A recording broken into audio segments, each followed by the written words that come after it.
Vous allez vous déplacer jusqu'au panneau, quoi?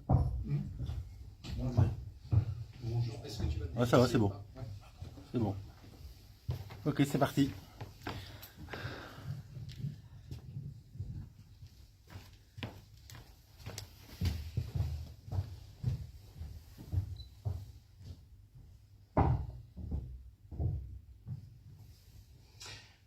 Bon. Eh bien, bonjour, merci d'être venu. C'est effectivement pour nous, c'est très important que vous soyez présents avec nous. La conférence, en fait, va durer à peu près 1 heure. Elle se déroulera de la façon suivante. Je vais présenter le contexte de cette plainte. Ensuite, je céderai la parole à Philippe, maître Van Langendonck, qui parlera plus précisément des aspects judiciaires et juridiques. Ensuite, je reprendrai la parole pour conclure. Et puis, nous répondrons aux questions éventuelles que vous pourrez nous poser. Alors, donc, via Philippe, donc maître Van Langendonck, donc en fait j'ai déposé une plainte vendredi dernier contre le secrétaire général de l'OTAN, Jens Stoltenberg, alors qu'il était encore en fonction. Elle fait suite à une plainte que j'ai déposée devant la justice française au mois de février, qui pour l'instant est en stand-by, mais que nous prévoyons de relancer parallèlement à ce que nous sommes en train de faire en Belgique. Alors, avant de parler de la plainte, je vais me présenter. Donc en fait, moi je suis français, je suis éditeur de livres et également nous produisons des documentaires. Et je m'intéresse à ce qui s'appelle Pays d'Est depuis de nombreuses années. Et notamment, j'ai suivi ce qui s'est passé en 2014 lorsque la Crimée est devenue russe, et donc avec le coup d'État du Maïdan, et lorsque Victoria Nuland a annoncé que les États-Unis avaient dépensé 5 milliards de dollars pour la démocratie. Bon, ça va, je veux dire, nous ne sommes plus naïfs, nous savons très bien que quand les États-Unis dépensent 5 milliards, c'est pour une forme de démocratie qui n'en est peut-être pas une, et qu'en fait, ils attendent forcément un retour sur investissement.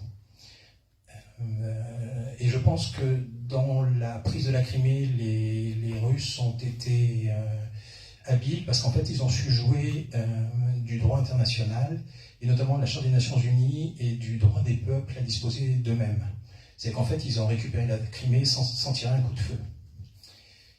Mais il était évident que la partie était loin d'être terminée.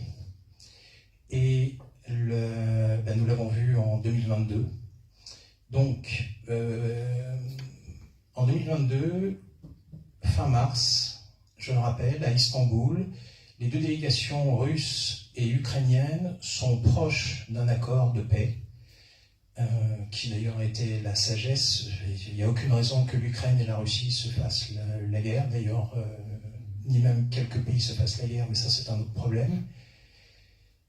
Donc, fin mars, les deux pays étaient proches d'un accord pour mettre fin à cette guerre qui avait duré déjà 5 semaines, c'était déjà trop. Et puis en fait, on a vu ce qui s'est passé. Boris Johnson, à l'époque Premier ministre du Royaume-Uni, s'est précipité à Kiev et a manifestement imposé au président Zelensky de ne signer aucun accord et que la guerre devait continuer à coûte que coûte, à tout prix. Et à tout prix, c'est-à-dire, comme un sénateur des États-Unis l'a dit, jusqu'au dernier Ukrainien. Nous n'y sommes pas encore, mais nous nous en rapprochons. Et c'est notre objectif de cette plainte, justement, c'est que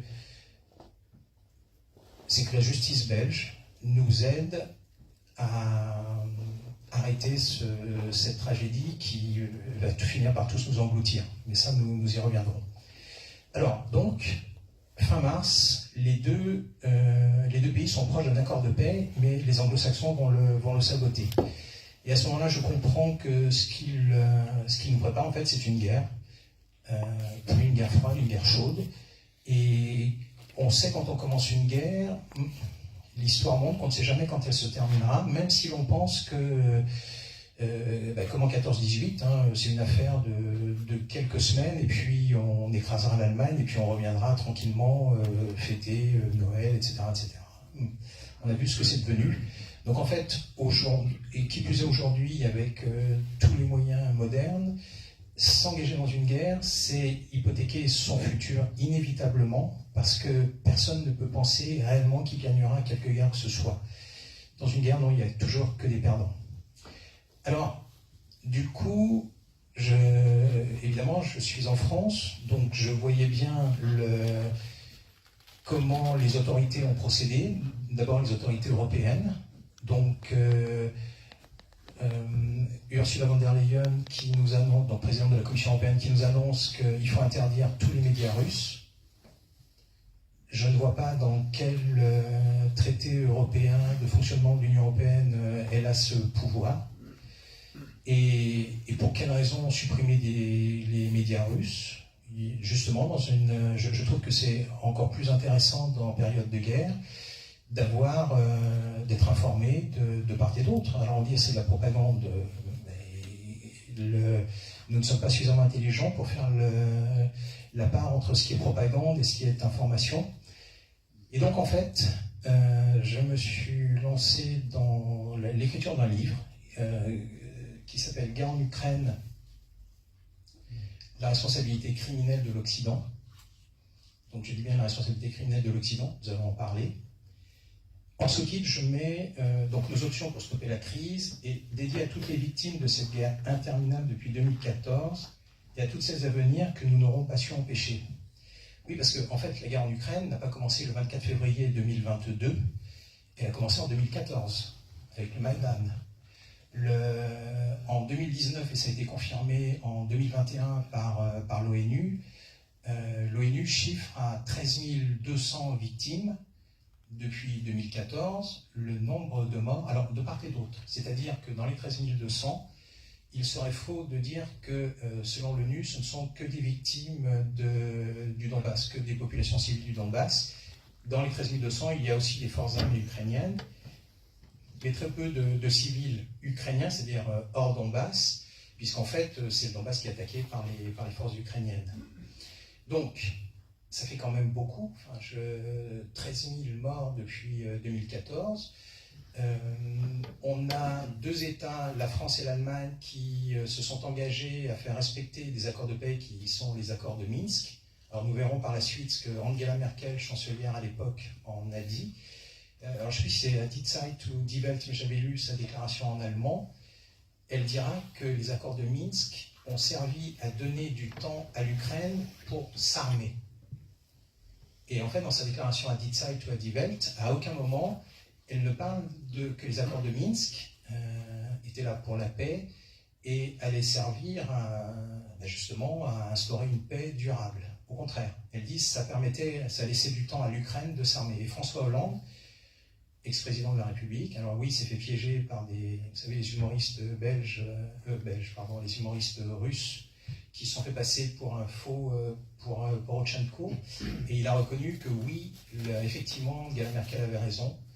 Les accords de Minsk servaient à faire gagner du temps à l'Ukraine pour l'armée. Donc en fait, qu'on ne vienne pas nous dire que la guerre a commencé le 24 février 2022, d'autant plus que parmi vous, la plupart connaissent cette déclaration d'Alexei Arestovitch, qui était en 2019 proche conseiller du président Zelensky. Cette interview, d'ailleurs, on la trouve sur Internet. Alors, il parle en ukrainien, je ne sais plus si c'est en ukrainien ou en russe, mais en tout cas, elle est sous-titrée en anglais. Donc, c'est en 2019. La journaliste lui pose la question, est-ce que il va y avoir une guerre avec la Russie? Et il dit, avec une franchise confondante, il dit oui à 99,99%. Donc, je le redis, en 2019, un des proches conseillers du président Zelensky déclare qu'il y a la probabilité d'une guerre avec la Russie est de 99,99%. Et en fait, c'est le prix à payer pour pouvoir entrer dans l'OTAN. C'est exactement ce qu'il déclare. Et là, la journaliste pose une deuxième question et lui dit « mais quand ?» Évidemment. Et il réfléchit, il dit 2021, 2022. Donc en fait, en 2019, un des proches conseillers du président Zelensky, et on retrouve sur YouTube, hein, sa déclaration, elle n'est pas... enfin, si on la cherche, on la trouve. Hein. Enfin, on ne la trouve pas sur Wikipédia en France. Ça, c'est peut-être pas étonnant.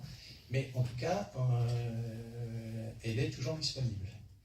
Donc en fait, en 2019, vous avez les hautes autorités d'Ukraine qui se préparent à faire la guerre en 2021 ou en 2022 contre la Russie pour pouvoir entrer dans l'OTAN. Et donc, ça ne devrait pas être possible, puisque en 1990, au moment de la réunification de l'Allemagne, les Occidentaux prennent un engagement, c'est pas une promesse, c'est prennent un engagement de ne pas étendre l'OTAN au-delà de la République fédérale d'Allemagne. Alors, justement, c'est maintenant que nous allons entrer dans l'objet de la plainte. En fait, Jens Stoltenberg, secrétaire général de l'OTAN, donc, qui a été ministre, qui a été Premier ministre de la Norvège pendant 10 ans, donc, qui a fait partie du conseil d'administration du Gavi, vous savez, l'alliance pour la vaccination de Bill Gates, qui a été envoyé spécial du climat pour l'ONU, donc c'est quelqu'un de respectable. Et en 2022, il est depuis 8 ans secrétaire général de l'OTAN. Donc, secrétaire général de l'OTAN, c'est aussi être président de la commission OTAN-Russie et OTAN-Ukraine. Donc, on peut penser qu'en 8 ans, il a eu le temps de connaître un peu les dossiers, notamment le dossier des relations avec la Russie. Et en fait, il va mentir. Et le mensonge est facilement établi, il est dans la plainte. D'ailleurs, le texte de la plainte, vous pouvez le télécharger sur... j'ai créé justement un site spécifique qui s'appelle patrickpazin.com, mon nom plus .com. Vous pouvez télécharger le texte de la plainte, vous pouvez l'utiliser, le reproduire, vous en servir, il n'y a pas de droit d'auteur. Et donc en fait, le 19 janvier, donc le 19 janvier 2022, donc un mois avant le déclenchement de la guerre, un mois après que les Russes aient envoyé 2 propositions de traités, un aux États-Unis, un à l'OTAN, qui ont été faits au mois de décembre 2021. Donc ils proposent et à l'OTAN et aux États-Unis des propositions de traités pour garantir leur sécurité. Eh bien, il y a des négociations le 12 janvier qui durent 4 heures entre l'OTAN et la Russie. Et Jens Stoltenberg sort en disant nous n'avons rien, en fait, ça ne servait à rien. Et petit à petit, en fait, il va apparaître de plus en plus clair que oui, l'OTAN veut la guerre à tout prix. Pourquoi? Alors, en fait, le 19 janvier, alors le 18 janvier, donc 2022, donc un mois avant la guerre, il est à Berlin. Il fait une déclaration avec le chancelier Scholz, où il dit, voilà, nous allons nous réunir avec la Russie pour présenter nos préoccupations et écouter leurs préoccupations. Je dis, enfin, on veut écouter les préoccupations de la Russie. C'est quand même un peu important, sachant qu'on n'est pas loin de la guerre, d'écouter les préoccupations de l'autre partie. Parce que je rappelle que partout, on nous parle de la Charte des Nations Unies, mais la première exigence de la Charte des Nations Unies, il suffit de la lire, c'est de tout faire pour générer la paix. Et donc, que se passe-t-il? Donc, le 18 janvier, à Berlin, il déclare qu'il faut écouter les préoccupations des Russes, sauf qu'au même moment, il donne une interview au Spiegel qui paraîtra le lendemain, le 19 janvier, que j'ai lu. Et le journaliste allemand fait parfaitement son travail. Il lui pose la question en disant « Mais l'OTAN ne s'est-elle pas engagée dans les années 90 à ne pas s'étendre à l'Est, en direction de la Russie. Et Jens Stoltenberg répond, c'est faux. Il n'y a jamais eu une telle promesse. Il ajoute même, en allemand, il parle de... Alors je ne sais pas s'il fait l'interview en anglais ou en allemand, mais en tout cas le Spiegel publie l'interview en allemand, il lui dit, pour ceux qui parlent allemand, il parle même de Hinterzimmer. Hinterzimmer, ça veut dire coulisses, arrière-cour. Il dit, il n'y a même jamais eu en arrière-cour ou dans la coulisse un tel accord, une telle promesse. Il ajoute, c'est faux, c'est totalement faux. Ça, c'est le 19 janvier. Je rappelle que la veille, il vient de dire qu'il faut écouter les préoccupations des Russes. Alors, pourquoi aujourd'hui je peux affirmer que c'est un mensonge de dire que ce qu'il déclare au Spiegel, à savoir qu'il n'a jamais été, l'OTAN ne s'est jamais engagé vis-à-vis des Russes de s'étendre à l'Est. Pourquoi c'est un mensonge? Alors, il y a déjà plusieurs sites qui montrent des déclarations des dirigeants occidentaux. Et puis, le 18 février 2022, donc là nous sommes à 6 jours de l'intervention russe, de l'attaque russe, qui, je rappelle, aura lieu le 24.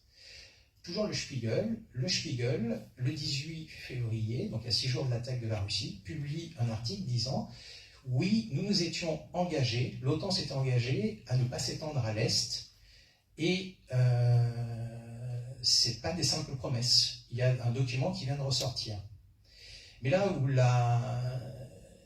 Jens Stoltenberg n'a aucune circonstance atténuante, et sa culpabilité est indubitable, c'est qu'en fait, il y a un site français qui s'appelle L'Écrise, qui a publié une pépite que vous trouverez dans la plainte. Alors, cette pépite, en fait, c'est quoi? C'est un texte, c'est une interview de l'ancien secrétaire général de l'OTAN, donc un de ses prédécesseurs, qui s'appelait Manfred Wörner. Je dis qu'il s'appelait parce que Manfred Wörner est mort en 1994. Mais Manfred Wörner, donc secrétaire général de l'OTAN, le 17 mai 1990, prononce un discours dans lequel il dit que nous avons pris l'engagement de ne pas nous étendre à l'Est, ce qui constitue des garanties solides de sécurité pour l'Union soviétique, parce que c'est encore, pour quelques mois, c'est encore l'Union soviétique. Donc, je le redis, le secrétaire général de l'OTAN, le 17 mai 1990, on trouve l'information sur le site même de l'OTAN. Pour ceux qui regarderont le texte de la plainte, vous verrez, on l'a mis en reproduction. Pour les journalistes qui souhaiteront, je peux leur envoyer l'image si vous avez besoin de l'insérer. Donc je le redis, sur le site même de l'OTAN figure la preuve des mensonges de Jens Stoltenberg. Oui, l'OTAN s'est bien engagée à ne pas dépasser les frontières de l'Allemagne, à l'époque de la République fédérale d'Allemagne, et donc certainement pas de s'étendre vers la Russie, et donc de ne pas faire entrer l'Ukraine. Alors, il y a oui, mais, et d'ailleurs, je trouve que c'est très intéressant, Jens Stoltenberg ne dit pas, oui, il y a eu cet engagement, mais depuis, les temps ont changé. Effectivement, ça pourrait être un argument de dire, oui, il y a eu cet engagement, mais les temps ont changé, la preuve, la Pologne, la Tchéquie, etc. sont entrés dans l'Ukraine. Non, il dit, il n'y a jamais eu cet accord. Donc en fait, maintenant que nous savons que réellement il y a eu cet accord, il est toujours valide. Il est toujours valable. Et pourquoi c'est important pour les Russes, et pourquoi depuis 30 ans, en fait, c'est une ligne rouge à ne pas franchir? C'est parce que, en fait, si l'Ukraine entre dans l'OTAN, ça permet aux États-Unis d'avoir des bases militaires sur le territoire de l'Ukraine, et donc de, on va dire, contrevenir, pour ne pas dire violer, l'esprit de l'article 1er du traité de non-prolifération nucléaire. Qu'est-ce que c'est que ce traité? Il est fondamental. Ce traité, dans son article 1er, dit que les pays partis à ce traité, qui sont possesseurs d'armes nucléaires, s'engagent à ne pas en transférer ou à en donner le contrôle directement ou indirectement à des pays qui n'en seraient pas dotés. Alors, ça peut sembler un peu complexe, mais ça ne l'est pas. Ça veut dire quoi? Ça veut dire qu'il suffit que les États-Unis créent une base militaire dans n'importe quel pays, et dans ce cas-là, ils peuvent y installer des bombes nucléaires sans violer le traité de non-prolifération nucléaire, puisqu'en fait, ils n'en transfèrent pas le contrôle. Ils en gardent l'absolu contrôle. Et c'est pour ça que, d'ailleurs, nous sommes en Belgique. Je rappelle qu'il y a des bombes nucléaires américaines stationnées sur le sol belge. Hein. Il y en a aussi en Allemagne, il y en a probablement au Royaume-Uni, il y en a en Turquie, évidemment. Il y a la base d'Incirlik. Donc, avoir une base américaine de l'OTAN, mais américaine, sur le territoire ukrainien est un casus belli, pour la Russie, car Kiev étant un vol d'oiseau à 800 km de Moscou, si une bombe nucléaire est lancée depuis l'Ukraine, les Russes n'auront pas le temps de l'intercepter. Et puis s'ils l'interceptent, elle va tomber où? Au-dessus de Koursk, au-dessus de la Pologne, ça aura forcément des retombées pour les populations civiles. Et d'ailleurs, l'entrée de la Finlande pose un problème parce que, bon, quand c'est la Belgique ou l'Allemagne, le temps que les missiles arrivent à Moscou, ça laisse quelques minutes d'intervention, mais l'entrée de la Finlande l'année dernière dans l'OTAN et la mise à disposition, je crois, c'est une quinzaine de bases finlandaises mises à disposition des États-Unis. Si les États-Unis déposent des bombes à quelques centaines de kilomètres de Saint-Pétersbourg et de Moscou, je ne sais pas quelles vont être les conséquences. En tout cas, il est clair que nous, population européenne, nous n'avons certainement aucun intérêt à ce que ce genre de situation s'élargisse. C'est-à-dire que plus il y a de bombes nucléaires sur notre territoire, et plus un jour ou l'autre, il y a un risque. D'ailleurs, l'histoire montre que certains se sont déjà servis de bombes nucléaires contre des populations civiles. Donc, voilà. Alors, et donc en fait, je reviens un petit peu en arrière, vous allez comprendre que l'enchaînement des faits est que nous avons une vision absolument différente de ce que nous entendons aujourd'hui dans tous les médias mainstream occidentaux. Donc, je le redis, à l'automne, au mois de décembre, les Russes envoient 2 propositions aux Américains et à l'OTAN pour signer un traité de paix. Bon. Négociation à Genève, négociation le 12 janvier de 4 heures qui ne débouche sur rien. 18-19, on voit ce que Jens Stoltenberg fait, il jette de l'huile sur le feu en disant que les Russes sont des menteurs, qu'on n'a jamais promis ça. Alors qu'ici, il avait dit oui, effectivement, nous avons pris l'engagement de ne pas nous étendre à l'Est, et je propose qu'il y ait un moratoire sur l'entrée de l'Ukraine dans l'OTAN. Il arrêtait immédiatement l'escalade sur le sentier de la guerre. Parce que s'il avait dit oui, nous ne pouvons pas faire entrer l'Ukraine dans l'OTAN actuellement, il faut en discuter, la guerre s'arrêtait. Elle ne commençait pas, plus exactement. Mais manifestement, ce n'est pas ce que voulait l'OTAN, ni ceux qui sont à la manette derrière. Alors, là, moi, je vais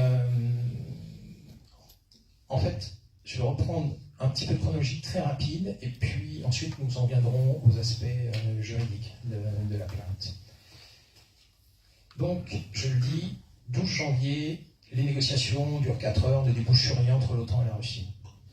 18-19 janvier, j'en ai parlé, mensonge de Jens Stoltenberg.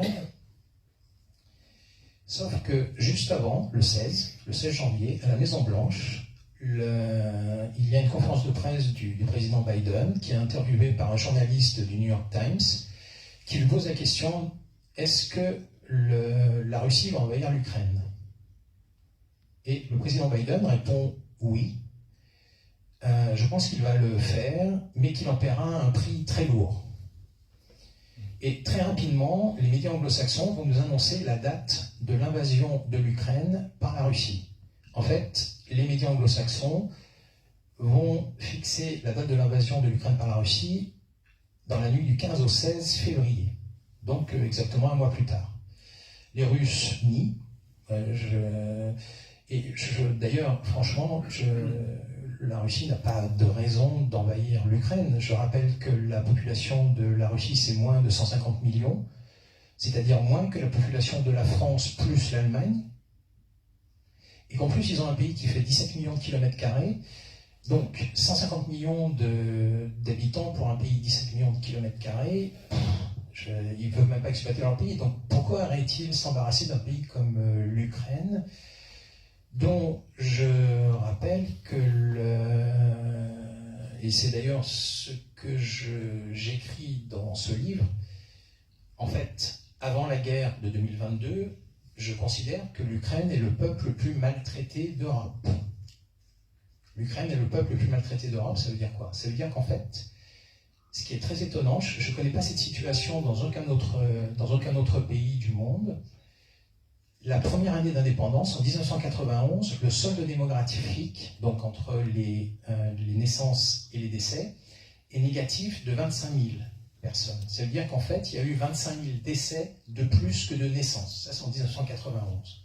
Mais en 2021, donc l'année avant la guerre, ce déficit n'est plus de 25 000 personnes, il est de 400 000 personnes. C'est-à-dire qu'il y a eu 700 000 décès, un peu plus de 700 000 décès, et il y a eu un peu moins de 400 000 naissances.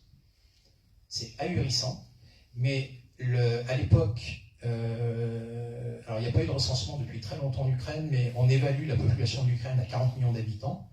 Ça veut dire qu'ils ont perdu 1% de leur population avant l'année de la guerre. Simplement, le déficit entre les naissances et les décès. Et je dis également que l'Ukraine et les Ukrainiens sont le peuple le plus maltraité parce que... alors, toutes les références que je prends sont des références officielles, le site de l'OTAN, l'OSCE, l'Union européenne, les grands médias mainstream.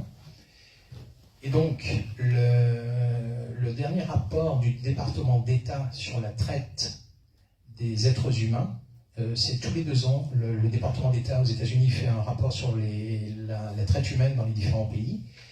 Et sur l'Ukraine, c'est en 2021, ils disent qu'il y a plus de 100 000 enfants dans les orphelinats qui sont à risque. Parce qu'en fait, l'Office des migrations internationales, l'OMI, a évalué qu'un enfant sur 10 dans le monde victime de traite provient d'Ukraine. Et donc la mortalité est très importante. Vous en avez forcément entendu parler. En Ukraine, le Pentagone a des collaborations avec plus de 40 laboratoires. Ils ont diffusé l'information sur leur site. Alors évidemment, ce ne sont que des recherches pacifiques, évidemment. Peut-on imaginer que le Pentagone puisse faire autre chose que des recherches pacifiques, notamment pour développer des vaccins pour sauver l'humanité? Sauf que, avant la guerre, on trouve déjà des informations sur le fait que les fameuses maladies qui vont sauver l'humanité, en fait, ils travaillent déjà sur la leptospirose, sur des fièvres Nil-Congo, enfin des fièvres un peu bizarres. Et puis, alors il y a une recherche qui, je sais pas, devrait nous étonner, notamment en 2019. Comment rendre transmissible un coronavirus de chauve-souris à l'homme? Donc, on trouve ce genre de recherche en Ukraine bien avant le laboratoire de Wuhan et de ce qui s'est passé à partir de 2020. D'ailleurs, quant à l'apparition du livre Guerre en Ukraine, j'ai eu des échanges avec des Ukrainiens qui, à l'été 2019, donc plus de 6 mois avant par rapport à la Chine, moins de 6 mois, mais au moins 3 à 4 mois avant le démarrage du Covid, en Ukraine, il y avait, à l'été de 2019, il y avait une pneumopathie qui s'était déclenchée, que les médecins ne savaient pas traiter, dont ils ne reconnaissaient pas les symptômes, mais qui ensuite ont ressemblé à ce qui s'est passé à partir de 2020. D'ailleurs, je fais juste une parenthèse, mais il y a eu la même chose aux États-Unis. J'ai vu une audition au Sénat où des médecins américains ont dit à l'été, il y a eu des pneumopathies bizarres. Et il avait même été question de faire des autopsies, c'est-à-dire d'exhumer les corps pour faire des autopsies. Je ne sais pas si ça a été fait, mais donc l'Ukraine, avant la guerre de 2022, était déjà le peuple le plus maltraité. je le redis, il n'y a pas d'équivalent, 400 000 décès de plus que de naissances. Et puis des essais, alors des taux de maladies qu'on trouve nulle part ailleurs en Europe. À un moment, la moitié des taux des accidents, des cas de rougeole de toute l'Europe, la moitié était en Ukraine. Et pourtant, le taux de vaccination était à 95%. De même, il y a eu des... Enfin bon, il y a tout un chapitre sur le sujet. Donc, l'Ukraine était le peuple le plus maltraité d'Europe, et ça, c'était avant la guerre. Sans parler de la corruption. D'ailleurs, je rappelle que la Cour suprême de l'Ukraine a pris une décision qui peut sembler stupéfiante. C'est que les fonctionnaires, les politiciens, les juges doivent faire une déclaration de patrimoine. Et donc la Cour suprême, c'était en octobre, je ne me souviens plus de l'année, mais c'était avant la guerre. D'ailleurs, ça avait été signalé par Transparency International, enfin, les grandes ONG s'étaient étonnées de cette décision. En fait, la Cour suprême d'Ukraine avait décidé que s'il y avait un écart entre la déclaration de patrimoine et la propriété réelle des politiciens, des fonctionnaires ou des juges, on ne pouvait pas les poursuivre pour fausse déclaration. En clair, si on découvrait que tel juge avait une propriété sur la Côte d'Azur, en France, malgré un salaire tout à fait raisonnable de juge ukrainien, on ne pouvait pas le poursuivre à lui demander des comptes. Donc en fait, oui, c'est le pays de la corruption, c'est-à-dire que toutes les institutions occidentales le savent. D'ailleurs, je rappelle qu'en 2016, il y a un rapport de la Cour des comptes européenne qui dit oui, nous avons envoyé 11 milliards à l'Ukraine. On ne sait pas trop ce que c'est devenu, mais vous comprenez, il y avait urgence. Et ce qui est très étonnant, c'est qu'il cite, oui, peut-être que la présence des oligarques, en clair, ils n'emploient pas le mot corruption, mais ils emploient le mot d'oligarque, en disant que les oligarques, oui, ont des frais. Donc, il y a peu de doute que les 11 milliards est abouti dans les poches ukrainiennes. Et puis, juste pour clore ce chapitre, je rappelle quand même que les bataillons nazis, néo-nazis, quel que soit leur nom, C14, Azov, Haïdar, etc., n'ont pas d'équivalent ailleurs en Europe. Hein. D'ailleurs, je me souviens plus, il me semble que c'était C14. À un moment, le ministère de l'Intérieur finit par interdire C14. La réponse a été immédiate. C14 a attaqué à l'arme lourde le ministère de l'Intérieur. Bienvenue en Ukraine. Hein. Donc, j'ai beaucoup de sympathie pour le peuple ukrainien qui doit subir une situation que nul autre pays d'Europe ne subit. Il n'y a pas d'équivalent. Enfin, de toute façon, je ne connais pas de pays en Europe qui perd 1% de sa population, simplement par déficit des naissances. Et c'est pour ça que si on me dit oui, mais toi tu es pro-russe, machin, non, je ne suis ni pro-russe ni pro-ukrainien. Je suis pro-paix et il faut que ça s'arrête. Alors, donc je ne veux pas être trop long, mais en fait, je reviens maintenant aux deux casus belli et ensuite je céderai la parole. Donc, j'étais au 16 janvier, la Maison-Blanche déclare que la Russie va envahir l'Ukraine dans la nuit du 15 au 16 février. Là, le 13 février, des mesures sont prises, à savoir que les compagnies aériennes sont interdites de survol de l'Ukraine, le 13 février.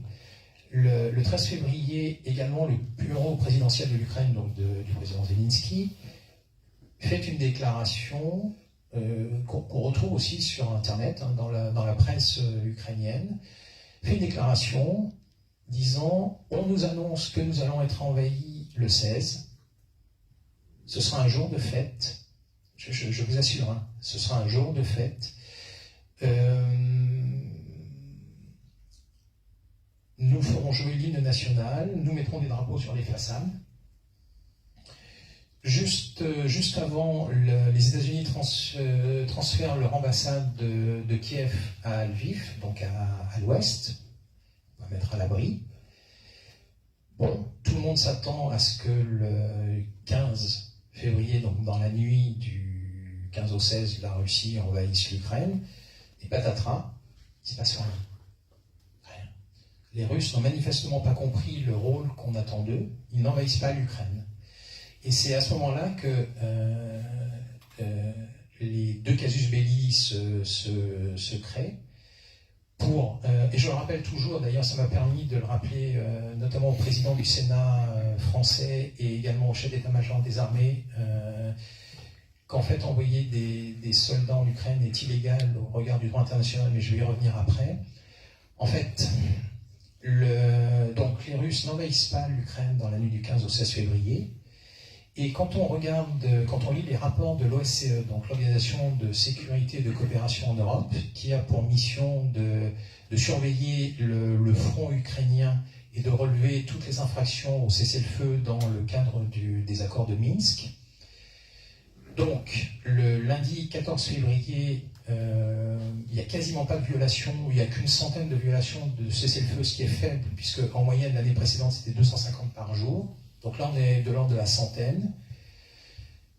Le mardi 15 février, juste avant l'invasion russe, pareil, il n'y a quasiment pas de violation du cessez-le-feu, enfin à peine une centaine. Bon. Les Russes n'envahissent pas l'Ukraine dans la nuit du 15 au 16. Et alors là, c'est une autre partition qui commence à se jouer, puisque, toujours selon les rapports de l'OSCE, ils sont disponibles pour tout le monde, donc il n'y a pas que moi qui peux les lire. Eh bien, le mercredi, on passe de quasiment une centaine de violations à plus de 500, le mercredi, et le vendredi, on est à 1800. Alors, violation, ça ne veut pas dire que ce ne sont que les forces armées ukrainiennes qui le font. Il est évident que si les forces armées ukrainiennes attaquent, les milices du Donbass vont riposter. Mais néanmoins, le vendredi, il y a 1800 violations du cessez-le-feu, dont 1400 explosions, et il y a même des attaques à l'arme lourde contre les populations civiles du Donbass. Attaque à l'arme lourde. Alors ça, c'est contre les populations civiles. Ça, c'est non seulement la violation des accords de Minsk, mais c'est aussi également la violation des conventions de Genève, le protocole additionnel numéro 2, etc. etc. Et puis, évidemment, la Charte des Nations Unies. On n'attaque pas des populations civiles. Enfin, et puis, ça viole aussi ça relève aussi de la CPI, la Cour pénale internationale. Encore une fois, quand on regarde le droit international, on n'a pas le droit d'attaquer des populations civiles, ça c'est strictement interdit.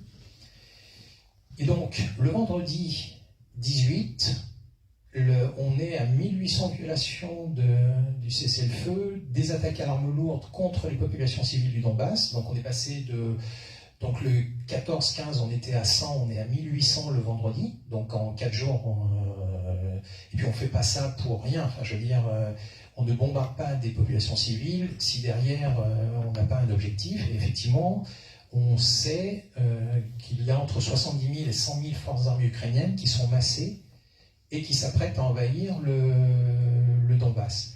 Alors, ça, je ne peux pas le prouver, mais les Russes et les républiques du Donbass ont dit qu'elles avaient trouvé des plans d'état-major ukrainiens qui prévoyaient une invasion du Donbass le 28 février et le 8 mars, avec des cartes d'état-major. Donc, est-ce qu'elles sont vraies, est-ce que ce sont des montages, je ne sais pas. Mais en tout cas, il y a une force de l'ordre de 70 à 100 000 soldats ukrainiens prêts à pénétrer dans le Donbass après ces bombardements. Donc le vendredi 18, les autorités de la République de Lugansk et de Donetsk, en accord avec la Russie, prévoient d'évacuer jusqu'à 100 000 personnes de l'autre côté de la frontière, donc à Rostov-sur-le-Don. Et les évacuations vont commencer. Je ne sais pas si je me souviens plus, oui, si j'en ai parlé. Donc, comme j'ai dit, moi j'ai publié Faina Savankova, donc, qui est une jeune adolescente. À l'époque, est-ce qu'elle a 15 ans? Non, pas encore, elle a 14 ans. Donc, et comme je l'ai dit, elle fait partie des ennemis de l'Ukraine à abattre alors qu'elle est encore ukrainienne. Et donc, en fait, je m'inquiète, puisque si effectivement l'armée ukrainienne pénètre dans le Donbass, vu qu'elle est sur la liste des cibles à abattre, sa vie est forcément menacée. Donc j'interroge pour savoir si elle a été évacuée ou si elle va être évacuée. On me répond, c'est Christelle Néant de Donbass Insider, que vous connaissez sans doute. Donc, Christelle me répond que la décision sera prise le lundi. Donc, le premier casus belli, c'est d'attaquer les populations civiles. Et normalement, ça, le droit international, et notamment ce qui s'appelle le R2P, le Right to Protect, qui date de 2005, que tous les membres de l'ONU ont reconnu. Les nations de l'ONU ont un devoir d'intervenir quand des populations civiles sont attaquées. C'est ce qu'ils appellent le Right to Protect, le R2P, qui date de 2005. Et donc pendant toute cette semaine, qui précède le 24 février, et donc où les populations civiles sont attaquées à l'arme lourde, l'OTAN ne fait aucune déclaration, l'ONU ne fait aucune déclaration, la Commission européenne ne fait aucune déclaration, la France et l'Allemagne, qui sont pourtant garantes des accords de Minsk, ne font aucune déclaration, alors qu'elles en ont le devoir. Et puis, je veux dire, c'est ok, le droit international est une chose, mais il y a peut-être aussi la morale, à savoir que quand des populations civiles sont attaquées, est-ce que notre devoir absolu, en tant que chef d'État, chef d'institution internationale, n'est pas d'intervenir? Comment se fait-il que l'ONU, qui sait pourtant qu'il y a plus de 13 000 morts depuis 2014, comment se fait-il que le secrétaire général, M. Guterres, ne sorte pas de ses gonds, ne fasse pas simplement une déclaration disant que ce qui est en train de se passer en Ukraine est grave. On n'attaque pas les populations civiles. Ça, c'est le premier casus belli, parce qu'en fait, ça va forcer les Russes à intervenir. Ben oui, eux, le R2P, ils savent ce que c'est, d'autant plus que une bonne partie de la population ukrainienne ukrainienne du Donbass, a la double nationalité parce qu'ils ont le passeport russe. Et d'ailleurs, je dois dire que le président Poutine a été très habile sur cette question, puisqu'ils ont facilité l'obtention de visas aux habitants du Donbass. Et je ne connais pas le nombre exact, mais un nombre important d'habitants du Donbass a un double passeport et un passeport russe. Or, il y a un article de la Constitution de la Fédération de Russie, l'article 61 de la Constitution russe, qui fait obligation à la Fédération de Russie de porter assistance et secours aux Russes en danger à l'étranger. Donc en fait, donc il y a non seulement le droit international qui donne l'obligation, et je dis bien l'obligation, c'est le R2P de 2005, donc là c'est l'article 139 pour ceux qui veulent aller le relire. Et d'ailleurs, l'article 138 concerne l'Ukraine, puisque si l'Ukraine dit que le Donbass fait encore partie de l'Ukraine, c'est l'article 138, ils n'ont pas le droit d'attaquer leur population civile.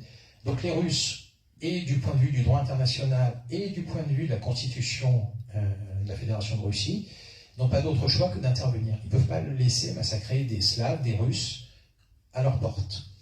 D'autant plus qu'au même moment se produit le deuxième casus belli. Le vendredi 18 février commence, donc c'est le moment où les bombardements atteignent leur apogée. Au même moment, à Munich, commence la fameuse conférence sur la sécurité qui réunit le gratin de l'OTAN comme chaque année. Bon.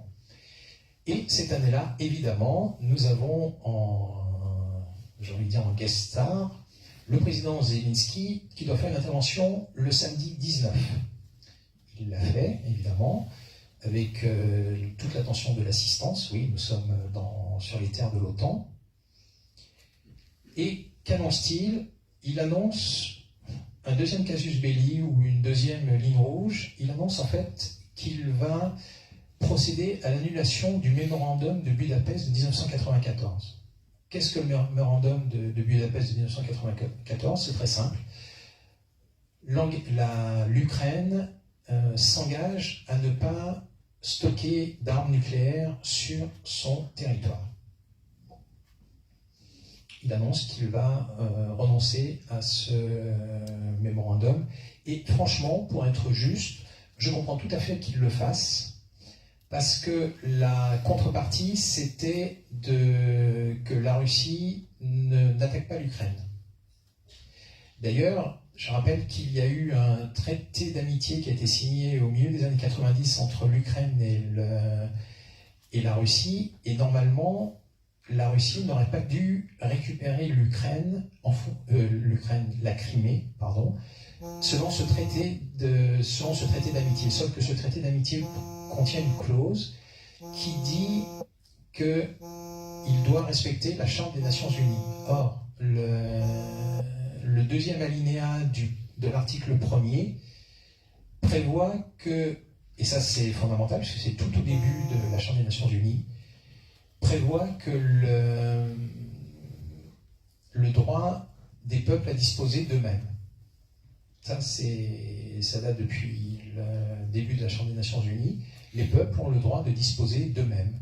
Ça veut dire quoi? Ça veut dire que si le Donbass demande à être indépendant, ils en ont le droit, Charte des Nations Unies, et personne ne peut s'y opposer, et certainement pas par la force. Mais donc, il y avait quand on lit le mémorandum de Budapest, il fait effectivement référence à la Charte des Nations Unies, donc au fait que les peuples peuvent disposer d'eux-mêmes. Donc c'est pour ça que le Parlement de Crimée a voté leur attachement à la Russie. En fait, ce n'est pas la Russie qui a annexé la Crimée, c'est les Criméens qui ont demandé leur attachement à la Russie. Sur le plan du droit international, ça fait une énorme différence. Et c'est pour ça qu'en fait, je ne vois rien d'illégal quand on regarde le traité d'amitié, la Charte des Nations Unies, etc., à la récupération de la Crimée par la Russie. Je parle uniquement sur le plan du droit. Et donc, le casus belli, le deuxième casus belli, c'est-à-dire le premier étant l'attaque contre les populations civiles, le deuxième étant la volonté de supprimer le mémorandum de Budapest, c'est le samedi 19. Vladimir Poutine, les Russes comprennent que les accords de Minsk, c'était comme l'a dit Angela Merkel, pour faire gagner du temps à l'Ukraine pour pouvoir l'armer. Donc en fait, ils comprennent enfin que c'est fini. Enfin, il n'y a aucune marge de négociation et qu'en fait, ils ont été abusés depuis le début. Et donc, à partir de là, va s'engager le processus qui, selon eux, et selon nous sommes nombreux à le penser, aurait dû conduire à la paix, à savoir que la Russie, enfin, donc ça se produit entre le dimanche et le lundi, 20-21 février, donc nous sommes encore à 3-4 jours de l'attaque. Ils vont reconnaître enfin l'indépendance des deux républiques, donc République de Lugansk et République de Donetsk, qui ont proclamé leur indépendance en 2014. Donc ça fait 8 ans que les deux républiques attendent que la Russie reconnaisse leur indépendance, et ça fait 8 ans que la Russie ne le fait pas pour privilégier la diplomatie et les accords de Minsk. On en voit le résultat. Ils comprennent enfin qu'ils ont été abusés. Et donc en fait, en reconnaissant l'indépendance des deux républiques, ils signent des traités d'assistance, et notamment un traité d'assistance militaire. Donc maintenant, attaquer le Donbass, ça n'est plus seulement attaquer le Donbass, c'est aussi attaquer la Russie. Et nous sommes nombreux, naïfs, à penser que c'est du coup, l'Ukraine ne va plus se frotter à la Russie, parce que maintenant, s'ils attaquent le Donbass, ça veut dire qu'ils vont attaquer la Russie. C'est une chose d'attaquer le Donbass, même indirectement soutenu par la Russie, que d'attaquer directement la Russie. D'ailleurs, on en voit depuis février 2022 les résultats, même si je le rappelle que de ce côté du mur, même s'il a été abattu manifestement, il a vite été reconstruit, l'armée russe n'est pas qu'une armée de soudards. Elle n'a pas besoin non plus de récupérer des processeurs sur des machines à laver, sur des réfrigérateurs pour équiper ses missiles, comme Madame Ursula von der Leyen l'avait déclaré. Et en fait, le lundi, donc, sont signés les accords avec les deux républiques. Alors, il faut encore 2 jours pour que ça passe devant la Douma, devant donc, le Sénat, enfin, les institutions russes. Et le lundi, il y a encore plus de violations du cessez-le-feu. C'est-à-dire que là, on atteint quasiment 2000, et le mardi, ça continue. Et bien, vous savez ce qui s'est passé le jeudi à 5h54 de Moscou. La Russie a pris ses responsabilités. Et donc, elle a commencé l'opération spéciale en Russie. Donc en fait, et après je vais passer la parole à Philippe, ce n'est pas un engrenage lié à pas de chance ou des circonstances, non, indiscutablement, et c'est pour ça qu'il y a matière à déposer une plainte contre Jens Stoltenberg. Je leur dis, cet homme avait le pouvoir d'empêcher la guerre.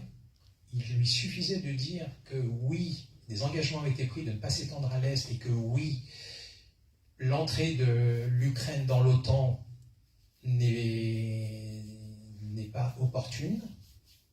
Prenons le temps de la réflexion, prenons le temps d'étudier et d'écouter les préoccupations des Russes, s'il avait fait ça, et il a eu largement le temps de le faire, il a eu des semaines et même des mois, eh bien, ça aurait été une désescalade sur le sentier de la guerre. D'ailleurs, je rappelle que toutes les déclarations, juste avant et juste après, il ne va cesser de répéter que il y a notamment un communiqué de l'OTAN le 22 février, quand la Russie reconnaît l'indépendance des deux républiques. Il dit que la Russie porte seule la responsabilité de cette crise. Et il dit en plus, malgré tous les efforts diplomatiques inlassables, le mensonge est consommé, il n'y avait pas besoin d'efforts diplomatiques inlassables, il suffisait juste de dire, oui, nous nous sommes engagés à ne pas étendre l'OTAN, et oui, nous allons retarder l'entrée de l'Ukraine dans l'OTAN. Il suffisait de dire ça. Donc, en fait, on s'aperçoit que toutes ces déclarations, toutes ces actions ont été contre la paix, pour la guerre. Donc, alors je ne vais pas rentrer dans les détails, puis on n'a pas trop le temps, et puis je vais passer la parole à Philippe, mais en fait, il a violé Alors si avant de passer la parole à Philippe, je vais ajouter quelque chose. Donc en fait, nous nous basons sur au niveau des traités internationaux, après nous verrons sur la loi belge avec Philippe. Donc il a violé l'article, quasiment toute la Charte des Nations Unies, y compris l'article 33. Alors l'article 33 dit la chose suivante, c'est que, encore une fois, la Charte des Nations Unies, tout est fait pour privilégier la paix. L'article 33 dit que globalement tout un chacun, pour favoriser la paix, peut utiliser tous les moyens, dont l'enquête, dont la négociation, dont la conciliation, dont etc. etc. Et je viens de dire dont l'enquête. Or, quand il dit qu'il n'y a jamais eu d'engagement de l'OTAN de ne pas s'engager, etc., etc., comme je l'ai dit, il ment. Et en plus, il faut savoir qu'il y a au moins 3 acteurs majeurs de cette époque occidentale, enfin du côté de l'Occident, à savoir il y a James Baker III, John Major, ancien Premier ministre anglais, et Roland Dumas, ministre des Affaires étrangères de la France sous François Mitterrand. Et Roland Dumas, donc, qui a plus de 90 ans aujourd'hui, qui est âgé, mais qui s'est déjà exprimé à plusieurs reprises sur ce sujet, affirme, et on le trouve, il a été interviewé, et d'ailleurs, avant le 24 février, je pense que c'est le 12 février, ressort une interview de lui, où il affirme que les engagements ont bien été pris de ne pas s'étendre à l'Est.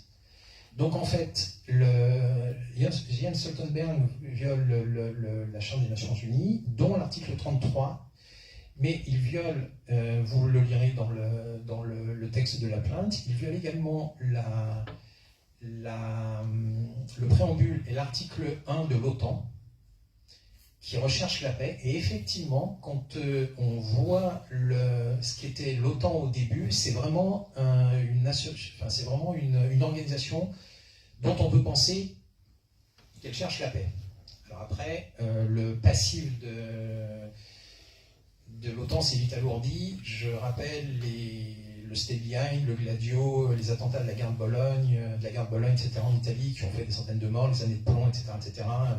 Tout ça coordonné par l'OTAN. Hein.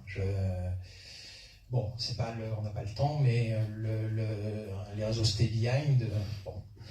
Et donc, avant de passer la parole à Philippe, il y a un point qui était très important, c'est sur l'immunité de Jens Stoltenberg.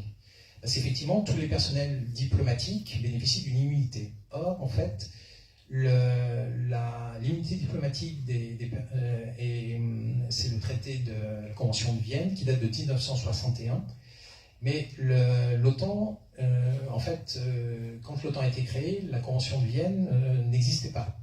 Et donc, en fait, il existe une convention spécifique à l'OTAN, qui a été signée à Ottawa en 1951, qui prévoit l'immunité des personnels de l'OTAN. Donc en fait, si nous nous basons uniquement sur cette convention, Jens Stoltenberg est inattaquable. Il est inattaquable. D'accord, il a menti, ok, mais néanmoins, cette convention lui donne toute protection. Sauf que, et ça va me permettre de faire une transition pour Philippe, en fait, en 2016, au sommet de l'OTAN de Varsovie, donc en juillet 2016, l'OTAN va mettre en place quelque chose de fondamental. Le document existe en français et en anglais, ce qui est normal, puisque ce sont les deux langues officielles de l'OTAN. Ils ont créé un document qui s'appelle « Politique de développement de l'intégrité ». Politique de développement de l'intégrité. Le document s'appelle comme ça. À l'époque, qui est secrétaire général de l'OTAN depuis 2 ans? Évidemment, M. Stoltenberg.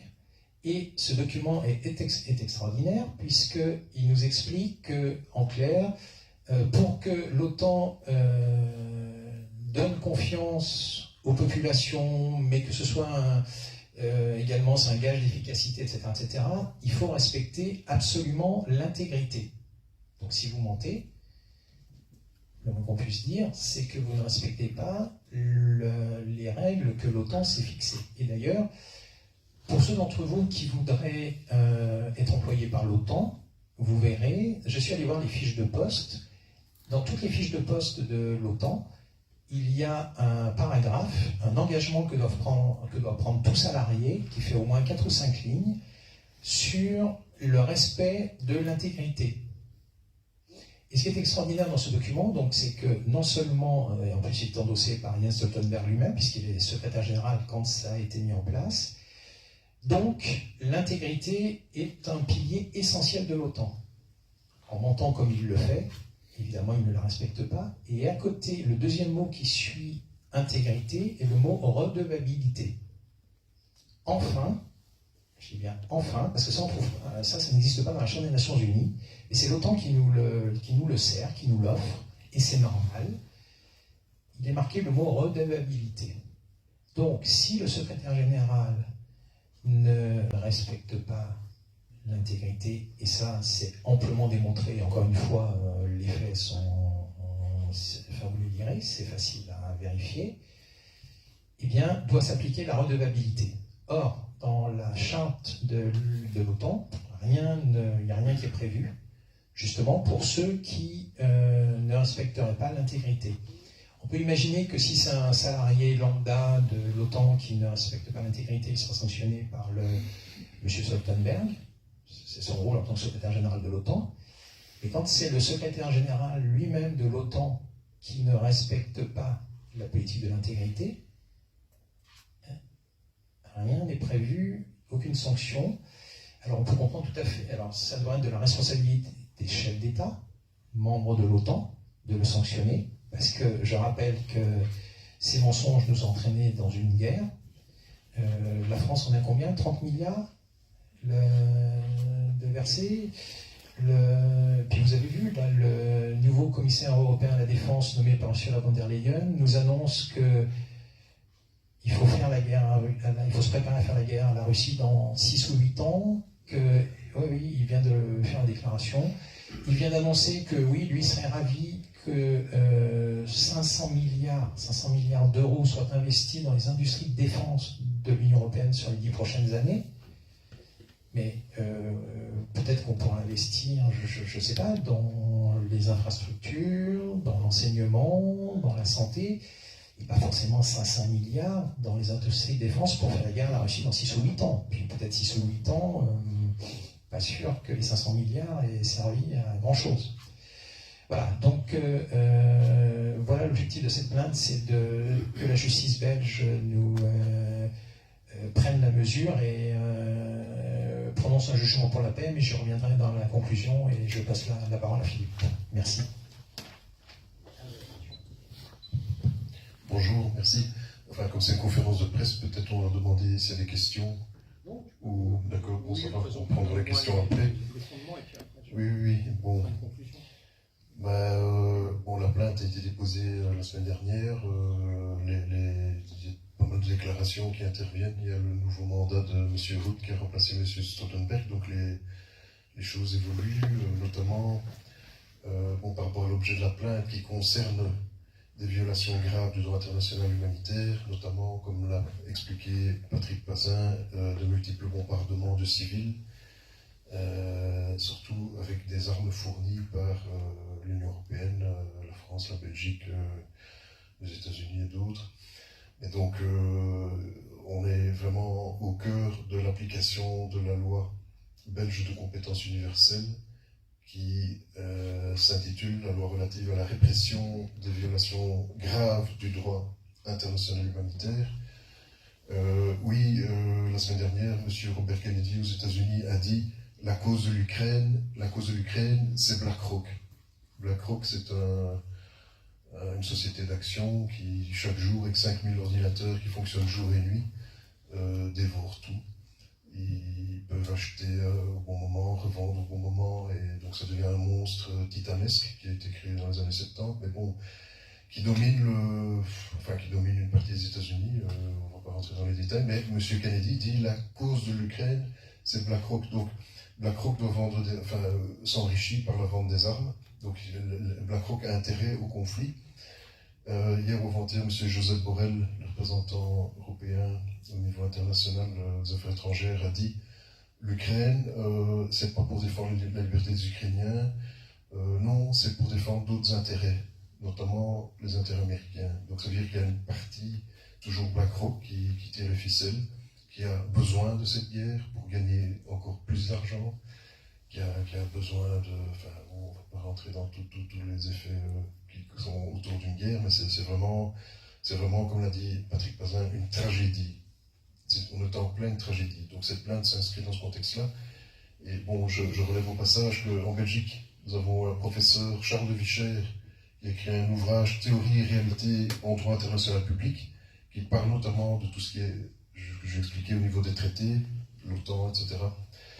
Et il dit dans son ouvrage, par rapport à la souveraineté et l'organisation internationale, le monde est une comédie pour l'homme qui pense, une tragédie pour l'homme qui sent. Et je pense que ici, le plaignant, mon client, M. Patrick Pazin, l'a dit lui-même, c'est une tragédie. Et ici, donc, le professeur Charles de Vicher se réfère à un vieux proverbe espagnol. Donc, pour présenter le contexte judiciaire, on a deux niveaux. Il y a le droit international, le droit national, qui, au niveau belge, s'intègre de plus en plus au droit de l'Union européenne. Au niveau international, la grande règle, c'est pacta sunt servanda, c'est du latin, ça veut dire que quand vous signez un traité en tant qu'État, vous êtes obligé de le respecter. L'état de droit, ça vaut autant au niveau international qu'au niveau national. où, bon, depuis Montesquieu, on dit il y a la séparation des pouvoirs, il y a 3 pouvoirs, à part la presse qui est censée être le 4e. Donc il y a l'exécutif, le législatif et le judiciaire. Donc actuellement, avec ce qu'a dénoncé M. Kennedy, donc de l'influence d'intérêts financiers, on a, parce qu'il faut aussi remarquer que M. Stoltenberg, Mme Ursula von der Leyen et M. Rutte, le nouveau secrétaire général de l'OTAN, sont des gens qui sont passés par Davos, par cette mouvance globaliste, qui évidemment est main dans la main avec BlackRock. Je ne vais pas rentrer dans... Enfin, il y a d'autres choses assez graves qui concernent l'humanité, enfin, ou cette globalité, mais bon, ça veut dire que ces personnages ont toujours œuvré, comme ils s'en vantent, d'avoir muselé l'exécutif, le législatif, autant au niveau de l'Union européenne qu'au niveau belge, hein, c'est clair. Donc ici, nous situons, avec cette plainte, au cœur du 3e pouvoir, qui est le pouvoir judiciaire en Belgique. Pouvoir judiciaire qu'on s'évertue depuis longtemps à appauvrir, qui manque de juges, enfin qu'on essaye d'affaiblir, puisque les globalistes ont pu museler l'exécutif, le législatif, ben, le judiciaire, on lui coupe les ressources, au point que M. le Chevalier Jean de Cotte, président de la Cour de cassation, avait déclaré il y a déjà une dizaine d'années, si on ne finance pas la justice, ça devient un État voyou. Eh bien, au niveau international, malheureusement, on est déjà... bon, j'avais eu comme professeur Lenoble qui disait, au cours de droit international, on va distinguer ce qui concerne l'état de droit et ce qui concerne l'organisation des brigands. Bon, aujourd'hui, on est on arrive au dernier rempart, donc le pouvoir judiciaire, par rapport à un monde de brigands, de criminels qui massacrent des civils depuis 2014, hein, avec toutes les provocations, etc. Donc on est dans le champ d'application de la loi belge de compétence universelle. Alors, la loi belge de compétence universelle, elle permet à un Belge de se plaindre d'une situation à l'étranger, ou inversement, à un étranger de se plaindre d'une situation en Belgique. C'est le cas du plaignant, ici, M. Patrick Pazin. Donc, on est dans le cadre d'application de cette loi. Bon, M. Pazin a indiqué qu'elle est disponible sur son site internet, donc je n'ai pas je dirais, à vous en donner le détail auquel vous avez accès directement. Et donc, ici, on doit bien distinguer que tout ce qui concerne le non-respect de l'OTAN, de ses propres règles, etc., ça concerne les États, pas les particuliers. Donc, c'est via la loi belge de compétence universelle qu'un particulier comme M. Pazin peut soulever et se plaindre de violations graves du droit international humanitaire, comme d'autres personnes. Ici, avec son expertise, évidemment, on peut se rendre compte que s'il a écrit, documenté de manière, avec une investigation objective, documenté la réalité des choses, et puis que M. Stoltenberg, par exemple, commence à mentir, ben, c'est pas que, enfin, ça remet en question tout son travail, je dirais, d'auteur, et donc il a intérêt à faire valoir la vérité et en même temps le respect des règles de droit international et donc de la répression des violations graves du droit international. Parce que la loi belge prévoit la réclusion, c'est-à-dire que ces gens, au bout du processus judiciaire dont on est seulement au point de départ, bien, risquent la réclusion à perpétuité. Parce qu'en Belgique, on n'a plus la peine de mort. Donc ça veut dire qu'une enquête va s'ouvrir. On est dans une matière très grave, où à quelques jours près, on est au bord, ou quelques secondes même, d'une guerre nucléaire. Donc nous avons vraiment confiance dans l'application de cette loi belge par l'instance qui est désignée pour pouvoir traiter cette plainte, qui est donc le parquet général de Bruxelles, puisque à l'origine cette loi permettait d'introduire une plainte auprès d'un juge d'instruction, mais comme ça avait peut-être un certain succès qui était parfois, je dirais, avec un impact quand même au niveau international et diplomatique. Je ne sais plus contre qui il y a eu des plaintes, mais je ne vais pas citer de nom. Donc ici, il y a un filtre qui a été organisé au niveau du parquet général, et donc en toute confiance dans ce pouvoir judiciaire, ben, nous verrons avec M. Pazin ce qu'il en sera du cheminement de sa plainte. À savoir que, comme je l'ai dit, on est dans une question d'heures, de secondes ou de jours par rapport à un risque sérieux de conflit nucléaire. conflit nucléaire qui ferait bien les affaires de BlackRock, puisque pour eux, 200 millions de morts aux États-Unis, 300 millions de morts en Europe, ben, c'est le ticket gagnant, c'est le jackpot. Donc ils ne demandent pas mieux. Ils ne sont pas à 500 millions de morts de plus aux États-Unis et en Europe, pas que l'Ukraine. Donc ces gens sont complètement fous. Donc il faut, je dirais, que cette plainte soit diligentée dans le cadre d'une bonne administration de la justice, et ça veut dire qu'il n'y a pas une seconde à perdre. Généralement, ce genre de plainte met 1 an au parquet général à être bouclé. Une instruction judiciaire à Bruxelles, c'est aussi de l'ordre d'1 année. Eh bien ici, nous stimulons, je dirais, tout le courage de ce pouvoir judiciaire belge à pouvoir, je dirais, marquer un arrêt pour le respect de la répression des violations graves du droit international humanitaire. Voilà, donc si vous avez des questions. Alors, merci Philippe. Ce que je voulais ajouter, c'est que, en fait, nous ne connaissons pas les motivations de Jens Stoltenberg à avoir menti de façon répétée. Nous avons quand même souligné dans la plainte qu'il est norvégien, personnalité éminente, puisque ancien Premier ministre pendant 10 ans de la Norvège, et que, vous vous souvenez, le 26 septembre, lorsqu'explose Nord Stream, exactement le lendemain, la Norvège inaugure un gazoduc avec la Pologne et le Danemark. Donc, le 26, Nord Stream saute. Donc, les livraisons de gaz de la Russie vers l'Europe, c'est quasiment terminé. Enfin, il y en a encore un petit peu vers la Turquie, qui passe vers la Serbie, etc. Mais Nord Stream, c'est fini pour l'Europe du Nord. Et le lendemain, la Norvège inaugure son gazoduc avec la Pologne. Donc en fait, c'est sans doute une coïncidence, hein, bien sûr. Alors on lit à droite ou à gauche que les services de renseignement norvégiens auraient participé à l'opération. Même si c'est faux, constatons quand même que la Norvège, via les mensonges de son ressortissant éminent, M. Stoltenberg, vient d'éliminer un concurrent direct, puisque je rappelle qu'après la Russie, la Norvège est le premier fournisseur de gaz en Europe. Bon, d'ailleurs, je fais juste une parenthèse, qui est sévère, mais je rappelle que la Norvège, depuis la séparation avec la Suède, c'est elle qui attribue le prix Nobel de la paix. Alors, l'idée, je la trouve très dérangeante qu'un État qui devient un État profiteur de guerre, puisque en fait, par les mensonges d'un de ses ressortissants, alors même si la Norvège se retrouve passivement de ce côté-là, le principal concurrent de la Norvège vient d'être éliminé en matière de fourniture de gaz pour l'Europe. Donc, oui, indirectement, passivement ou pas, ça fait de la Norvège un profiteur de guerre. Donc c'est vrai que moi j'ai du mal à imaginer que ce pays puisse être qualifié pour attribuer encore le prix Nobel de la paix. Alors maintenant, pour terminer, en fait, on ne peut plus accepter que des gens non élus, des fonctionnaires, brisent des millions de vies, dont les nôtres. Je ne sais pas si vous avez vu ce qui attend l'Allemagne sur le plan économique. Donc si ça se produit en Allemagne, évidemment, ça va impacter toute l'Union européenne.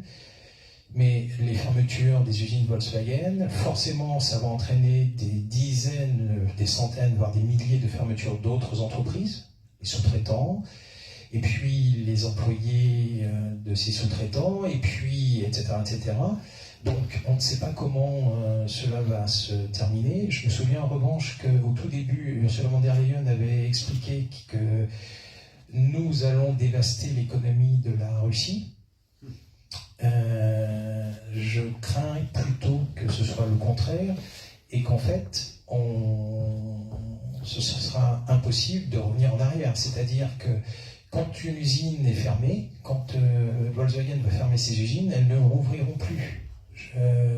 Parce que ces usines sont parties ailleurs, en Inde, en Chine, voire aux États-Unis d'ailleurs, qui qui est le grand gagnant évidemment en apparence de cette situation. Je dis bien en apparence parce que nous verrons bien. Et donc en fait, maintenant pour terminer, c'est vrai que... Oui, vas-y Philippe. Oui. Ok, ben voilà. Donc avant de terminer, on va quand même rester sur une note positive, d'un certain optimisme, puisque dans le monde judiciaire, on est surtout préoccupé par ce qu'on appelle la bonne administration de la justice. Alors dans une telle affaire, on peut s'imaginer que celui qui reçoit la plainte avec les responsabilités et les enjeux n'aura pas une tâche aisée, mais quelque chose pourra nous être utile, et c'est assez paradoxal, c'est la souveraineté des États. Parce que l'OTAN, c'est une organisation militaire, peut-être pour qu'il n'y ait pas de guerre, mais enfin bon, pour l'instant, on voit que c'est plutôt l'inverse. Donc, l'OTAN rassemble des États signataires qui sont souverains. Et toute règle prise par l'OTAN ne dépend pas du secrétaire général, mais dépend du Conseil de l'Atlantique Nord, le CAN. Donc, le Conseil de l'Atlantique Nord, par consensus, prend les décisions, quelles qu'elles soient. Si un secrétaire général, Pierre-Paul ou Jacques, peu importe, Ruth ou Stoltenberg, fait des irrégularités, des violations du traité entre les États souverains, eh bien, c'est aux États membres signataires de l'OTAN de s'en saisir et alors de mettre ça à l'agenda de leur conseil, etc. Mais, dans le cadre de l'application de la loi de compétence universelle belge, on peut, dans le cadre d'une bonne administration de la justice, parfaitement envisager que le parquet général saisisse le Conseil des ministres belge, parce que la Belgique est encore un État souverain, même si ça déplaît à BlackRock et à Davos, nous sommes un État souverain. Donc le parquet général saisit le Conseil des ministres, qui lui va saisir le Conseil de l'Atlantique Nord pour dire, voilà, il y a telle et telle violation du traité, parce que nous avons reçu une plainte de M. Pazin, et peut-être d'autres, parce que d'autres États souverains, la Pologne, la Hongrie, même la Russie peut porter plainte devant la Cour de justice internationale. Parce que vous avez le niveau État souverain et puis le niveau national avec les particuliers, les ONG, etc. Et donc il faut bien distinguer les niveaux, mais par l'étincelle, je dirais, salvatrice de cette plainte de M. Pazin, on peut envisager un mécanisme qui s'inscrit dans l'application et le fonctionnement du respect du traité de l'Atlantique Nord par les responsabilités des États membres. Alors aussi, ça veut dire évidemment la responsabilité de tous ceux qui dorment là au niveau du Parlement belge, et donc le gouvernement, le Conseil des ministres qui peut être saisi par le parquet général. Voilà, sur des précisions, ça pourrait peut-être faciliter la fluidité, le traitement de la plainte, parce que comme je l'ai dit, chaque seconde compte. Merci. Alors, donc, pour terminer, donc effectivement, ce que nous attendons de la justice belge, c'est vraiment un jugement pour la paix. En fait, c'est de dire que non, les fonctionnaires internationaux ne peuvent plus mentir, ne peuvent plus bafouer le droit, et ça, c'est à la justice des États souverains de le dire, donc la Belgique. Et puis, pour terminer, effectivement, cette plainte, je l'ai déposée en mon nom propre, je ne représente personne d'autre que moi-même. En revanche, d'autres personnes, y compris d'ailleurs des citoyens ukrainiens, s'ils le souhaitent, des États, peuvent nous rejoindre. D'autres États d'ailleurs peuvent même regarder leur législation nationale pour voir si effectivement, parce que indubitablement tous les États membres de l'OTAN ont été impactés. Nous sommes en Belgique, il y a qu'à lire les articles de la RTBF sur les conséquences de cette inflation galopante, et puis Alexandre De Croo, l'ex-premier ministre, a dû annoncer qu'il fallait monter à 2% du PNB en défense d'armement, etc., etc. Non, c'est plus possible de laisser de laisser faire ça sans qu'effectivement la justice nous aide. Donc, vous pouvez nous aider soit effectivement en rejoignant la plainte, soit individuellement, soit au niveau d'État, ou déposer vous-même vos plaintes, mais on ne peut plus laisser faire ça.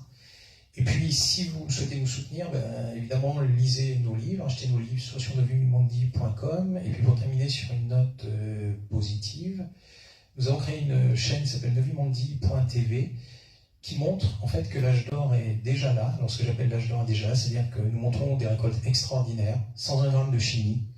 Nous montrons de la musique des plantes, enfin plein de choses. Je leur dis, je terminerai là-dessus, l'âge d'or est déjà là. Il ne tient qu'à nous de le saisir.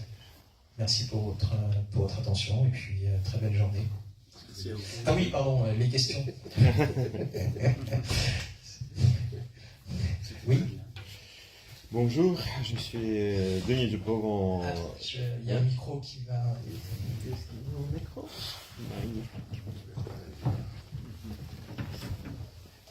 Merci, merci. Merci beaucoup. Ça fonctionne?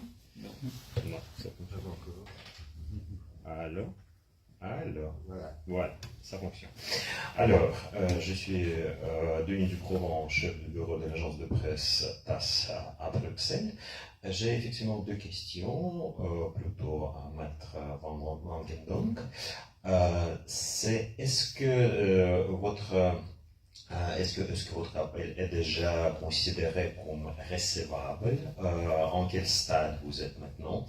Et l'autre question, est-ce qu'il y avait des précédents juridiques quand on porte plainte contre les gens qui peuvent considérer que leur action ou inaction aide à déclencher la guerre? Merci. Oui, donc pour la première question sur la recevabilité, c'est disons, on a dans la plainte évidemment complété tout ce qui concerne le respect des conditions par M. Pazin, donc ça va être examiné par le parquet général de Bruxelles, c'est dans la plainte, vous pouvez en prendre connaissance également. On a juste le dépôt pour l'instant la semaine dernière, à la date du 27 septembre, et bon, par la suite on recevra des nouvelles, je l'espère rapidement, parce que bon, ça urge. Alors, des précédents, moi, je suis tenu au secret professionnel, donc je ne vais pas donner de nom. Je peux dire que ce n'est pas la première que je dépose. Pour deux autres, il y en a une qui a pris 1 an pour dire on ne fait rien. Bon, c'était pas par rapport à la guerre, hein, c'était pas par rapport à la guerre, c'était pour un domaine plutôt médical, par rapport à des dommages dans le domaine de la santé. Alors une autre plainte aussi pas par rapport à la guerre, mais par rapport à un grand nombre. La loi peut s'appliquer par le risque d'un grand nombre de morts. Il ne faut pas forcément que les morts soient déjà là, mais le risque d'un grand nombre de morts suffit pour tomber sous le champ d'application de la loi. Et là, une autre plainte qui a 2 ans maintenant, j'ai toujours pas de réponse. Donc il y en a une qui a été écartée au bout d'1 an, même pas, une petite année disons, et une autre depuis 2 ans qui fait son petit bonhomme de chemin dont je n'ai aucune nouvelle. Enfin bon, c'est pas ça concernait des pays sur d'autres continents aussi, donc parfois ça peut être assez compliqué. Mais donc ici, je pense que par, disons, le caractère, je dirais, contraignant et le droit dont dispose la Belgique en tant que membre de l'OTAN, l'État belge a une responsabilité et que d'autres États peuvent également déposer plainte, se joindre à la plainte, avec alors une stature qui relève de l'ordre international. Vous voyez, ça peut être il y a eu d'autres plaintes, par exemple contre Madame Ursula von der Leyen, où la Pologne et la Hongrie se sont joints à la plainte d'un particulier, mais quand vous avez la qualité d'acteur du droit international et de signataire des traités dont vous demandez le respect et la cessation des violations, pouvant entraîner une guerre, comme dans ce cas-ci, ces États peuvent agir. Et même la Russie dispose du droit d'agir devant la Cour internationale de justice. Donc elle n'est pas obligée de venir frapper au guichet de la justice belge, la Russie. Donc voilà, on verra par la suite. Merci. Mais les Ukrainiens, d'ailleurs, devraient se réfléchir, parce qu'en fait, ils ont été indubitablement trompés. Enfin, ils ont été trompés. Enfin, on leur a fait miroiter des choses qui n'étaient pas réelles. Instrumentalisé. Oui, bien sûr.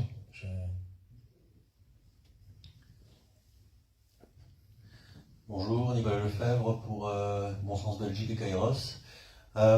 Qu'est-ce que la population peut faire pour vous aider? Parce que, en règle générale, la population veut la paix, à part celle qui est endoctrinée par les médias mainstream. Donc, qu'est-ce que la population peut vous apporter et qu'est-ce qu'elle peut faire pour éviter la guerre et aller vers la paix? Merci pour cette question. Alors, déjà, de sortir de la fumée, du brouillard qui nous est envoyé en permanence par les institutions et les médias. D'ailleurs, les médias mainstream ont une responsabilité majeure dans cette crise. Parce que, en fait, franchement, j'ai lu les rapports de l'OSCE, ce qui s'est passé les 8 jours avant le 24 février. Pourquoi les médias mainstream ne l'ont pas fait? Quand j'ai écrit le livre Guerre en Ukraine, la responsabilité criminelle de l'Occident, les médias français l'ont reçu. Je savais qu'ils n'en parleraient pas, mais ils l'ont reçu. Donc, s'ils avaient besoin d'une voix contradictoire à ce qu'on entend sur BFM TV, LCI, etc., du côté de la France, mais dans les autres médias de l'Europe occidentale, c'est pareil, il y avait des arguments. Ils pouvaient se pencher sur la question et faire leur travail. Je rappelle que le Spiegel a réussi à faire son travail en posant à Jens Stoltenberg une question en disant « mais l'OTAN avait promis de ne pas s'engager vers l'Est ». Pas un pouce vers Moscou. Pas un pouce vers l'Est. Je veux dire, et d'ailleurs, quand on regarde la déclaration de l'intervention militaire le 24 février, en fait, dans les raisons du déclenchement de l'opération, il y en a 2 principalement, citées par le président Poutine. La première, c'est effectivement le massacre des populations civiles. Deuxièmement, c'est le non-respect c'est l'entrée de l'Ukraine dans l'OTAN. Donc maintenant, pour répondre à cette question, merci. Donc la première, c'est déjà de prendre conscience qu'en fait, la guerre d'agression non provoquée, etc., elle vient d'abord de l'OTAN. Déjà de comprendre qu'en fait, la responsabilité n'est pas 100% russe et 0% le reste du monde. Deuxièmement, pour nous aider, effectivement, les personnes qui vont nous rejoindre dans la plainte sont les bienvenues. Et puis évidemment, lisez nos livres, abonnez-vous à novimondi.tv, parce qu'effectivement, nos ressources ne sont pas tout à fait les mêmes que celles d'en face. Oui, alors une petite précision pour répondre à la question sur l'aspect, disons, plus judiciaire, procédural. Toute personne qui a qualité et intérêt à agir peut soulever l'application de cette loi belge de compétence universelle. Il y a déjà le modèle que M. Pazin met à disposition, qui doit être adapté par rapport à la situation individuelle, mais comme en Belgique, depuis le début de ce conflit, depuis 2022, on a eu beaucoup d'Ukrainiens, donc tous les Ukrainiens russophones ou non russophones en Belgique peuvent introduire une plainte pour la vie de personnes de leur famille ou les victimes de leur famille. On va peut-être devoir évacuer. L'OTAN attaque. J'ai encore une question. Est-ce que, ici, on vient de voter pour les parlementaires européens, et on a vu que lors d'une séance européenne, ils ont voté à une grande majorité pour que les armes de l'OTAN puissent être envoyées en Russie via l'Ukraine. C'est irresponsable et scandaleux. C'est irresponsable et scandaleux. Bien sûr. On voit un petit peu que tous les partis politiques ont voté pour. Est-ce que les partis politiques et nos représentants ne sont pas coupables de haute trahison envers la population mondiale, même haute trahison pour... Mais déjà la leur. Il s'agit d'une résolution, donc c'est une chose dont on aurait mieux fait de se passer, parce que d'abord ça ne sert à rien, sauf à se faire mal percevoir, je dirais, au niveau du respect de tout ce qui est d'éviter les violations graves du droit humanitaire, parce que c'est la signature du crime de celui qui ne peut pas planter le poignard sur la victime. Donc c'est vraiment...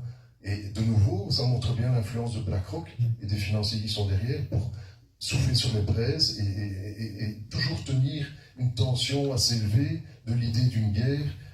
C'est du même ordre lorsqu'on entend dire que la Russie va nous envahir, enfin des conneries pareilles. Donc le mauvais cinéma d'Hollywood de BlackRock, stop, terminé. Évidemment, je veux dire que le Parlement européen dise oui, vous pouvez frapper la Russie en profondeur. C'est complètement... Est-ce qu'ils vont penser que la Russie va se laisser frapper en profondeur sans réagir? Et en plus, comme le dit Philippe, oui, c'est idiot, enfin, ça n'a aucune valeur, quoi. Mais ça montre clairement que nos représentants ne nous représentent pas, parce que s'ils nous représentaient, et puis en plus, c'est une violation du droit international, parce que quand Le législatif qui est endormi. oui, c'est ça, le législatif, ce que disait Philippe, effectivement, le législatif est sous contrôle. Il est enfumé. Et c'est un vrai problème, bien sûr. Et on le voit bien, nous sommes entraînés dans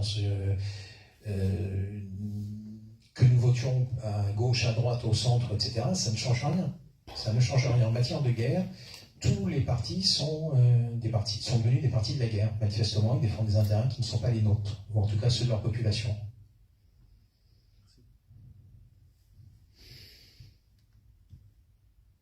Bien, merci pour votre attention, merci d'être venu, et puis évidemment nous vous tiendrons informés des suites. Et je le rappelle, notre intention c'est vraiment la paix. Donc la Chambre des Nations Unies, c'est la paix, bah oui, franchement faire la guerre à la Russie c'est bon quoi. Puis après on va la faire à qui? À la Chine. Et puis quand on l'aura fait à la Chine, on va faire à qui? Ça suffit. Et d'ailleurs, pour répondre à la question tout à l'heure, en fait, il n'y a pas eu vraiment de plainte pour les guerres, parce que jusqu'à présent, il y a eu peu de guerres. C'est-à-dire que là où il y aurait dû y avoir des plaintes, mais d'ailleurs il y en a une en cours, c'est la guerre contre la Serbie. Je sais que la Serbie a déposé il y a une procédure en cours auprès de la CPI, mais bon, nous verrons bien, mais moi j'avais d'ailleurs été très étonné qu'à l'époque c'était Carla Del Ponte qui était procureur de la CPI et osait déclarer que non, dans la guerre du Kosovo, la guerre contre la Serbie, il n'y avait eu aucun crime de guerre. Quand on bombarde une population pendant 79 jours sans interruption, qu'on détruit des hôpitaux, etc., des ponts, qu'on bombarde pendant 79 jours une population civile, j'ai du mal à penser que, en fait, si je regarde le statut de Rome, oui, c'est une violation, et donc ils ont commis des crimes de guerre, oui. Donc c'est également une autre procédure à suivre. Et à ma connaissance, c'est la seule...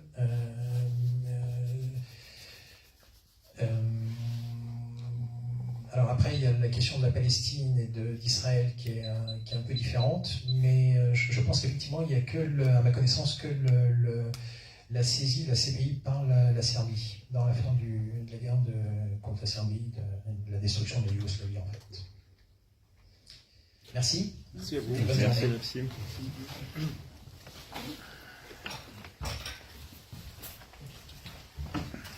Pour acheter le livre, comment on fait? On va sur patrickpassin.com, c'est ça? Oui, mais sinon on l'a sur les choses facilites. Tu vas sur novimondi.com. Merci. Donc